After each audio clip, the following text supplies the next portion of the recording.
Go ahead. Hi, my name is Angie, and today I'll be reading from Maya Angelou's I Know Why the Caged Bird Sings. It was banned because of her frank descriptions of race, sexuality, being poor, growing up in rural Southern America. And it really hit home with me because I think she does a really realistic and empowering way of bringing these issues to light. So I'll be reading a few paragraphs here. Without willing it, I had gone from being ignorant of being ignorant to being aware of being aware. And the worst part of my awareness was that I didn't know what I was aware of. I knew very little, but I was certain that the things that I had yet to learn wouldn't be taught to me at George Washington High School. I began to cut classes, to walk in Golden Gate Park, or wander along the shiny counter of the Emporium department store.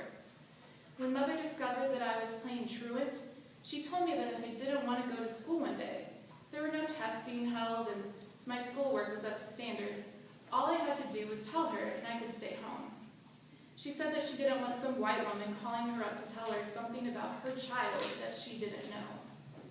And she didn't want to be put in the position of lying to a white woman because I wasn't woman enough to speak up. That put an end to my truancy, but nothing appeared to lighten the long, gloomy day that going to school became. To be left alone on the tightrope of youthful unknowing is to experience the excruciating beauty of full freedom and the threat of eternal indecision. Few, if any, survive their teens. Most surrender to the vague but murderous pressure of adult conformity. It becomes easier to die and avoid conflicts than to maintain a constant battle with the superior forces of maturity. Until recently, each generation found it more expedient to plead guilty to the charge of being young and ignorant, easier to take the punishment meted out by the older generation, which had itself confessed to the same crime short years before. The command to grow up at once was more bearable than the faceless horror of wavering purpose, which was youth. The bright hours when the young rebelled against the descending sun had to give way to the 24-hour period called days, that were named as well as numbered.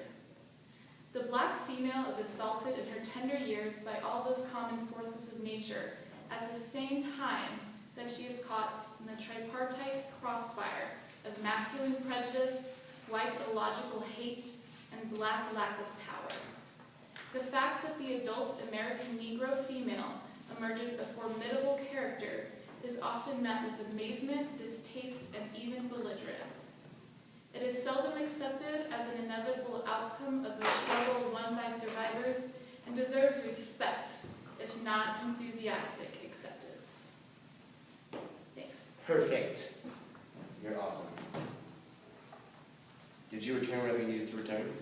Did you return anything that you needed to return there? Yeah, Nice. I'm good. Let me just close up shop here. I'm going to do one quick look for this.